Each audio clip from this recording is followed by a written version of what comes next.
Víte, skvělého chirurga dělají dvě věci. Pevné ruce a pořádná kláda. Čím větší péro, tím větší sebedůvěra a tím taky lepší chirurg.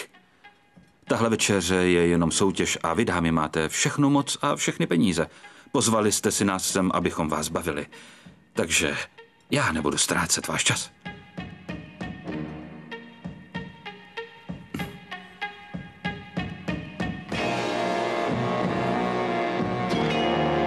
Někdo z vás si snad myslí, že ho má většího?